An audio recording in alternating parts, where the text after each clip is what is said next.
పోల్చరం మండల పరిధిలోని చిన్న గన్పూర్ గ్రామంలో బీఆర్ఎస్ నాయకులు శుక్రవారం చౌకధరల దుకాణంలో సన్నబియ్యం పంపిణీ కార్యక్రమం లాంఛనంగా ప్రారంభించారు. ఈ సందర్భంగా బీఆర్ఎస్ సీనియర్ నాయకులు నరేందర్ రెడ్డి మాట్లాడుతూ సన్నబియ్యం పంపిణీ శాశ్వతంగా కొనసాగించాలన్నారు. ప్రజలు సన్నబియ్యానికి అలవాటు పడ్డాక మళ్లీ దొడ్డు బియ్యం పంపిణీ చేస్తామంటే ప్రజలు ఇబ్బంది పడతారన్నారు. కాంగ్రెస్ ప్రభుత్వం ఇచ్చిన హామీలు నెరవేర్చలేదన్నారు.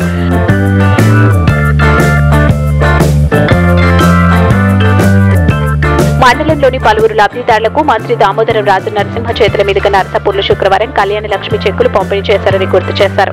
ప్రభుత్వం ఇస్తానన్న తులం బంగారం సంగతి ఏంటని ప్రశ్నించారు. తులం బంగారం కూడా వీలైనంత తొందరలో ఇవ్వాలని కోరారు. ఈ కార్యక్రమంలో బీఆర్ఎస్ సీనియర్ నాయకులు నరేందర్ రెడ్డి, బాగారెడ్డి, ముత్యంగారి సంతోష్ కుమార్, కొమ్ముల యాదా గౌడ్, కాశీనాథ్, గౌరీ శంకర్ తదితరులు పాల్గొన్నారు.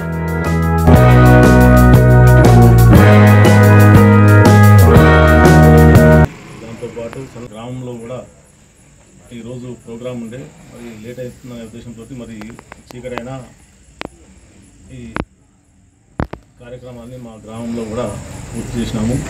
మరి అదేవిధంగా కాంగ్రెస్ పార్టీ ఏదైతే ఖాళీ సన్నబియ్యంతో కాదు ఇచ్చిన హామీలు అన్నీ అట్లనే ఉన్నాయి. మరి కొన్నేమో సగం చేసి పెట్టింది. మరి దీన్ని కూడా కొన్నేళ్ళ లాస్ట్ వరకు ఈ సన్నబియ్యం కొనసాగించాలి.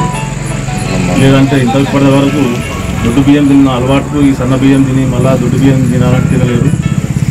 కాబట్టి నేను కోరేది ఏమంటే దీన్ని కొన్నేళ్ళ కొనసాగించాలని నేను కోరుతూ మరి దీంతో పాటు ఏదైతే కళ్యాణ లక్ష్మి అయితే ఇచ్చినారు కానీ తులం బంగారం మాత్రం ఇంకా బాకీ ఉన్నది. ఆ బాకీని కూడా వీలైనంత తొందరగా తీర్చాలని కోరుతూ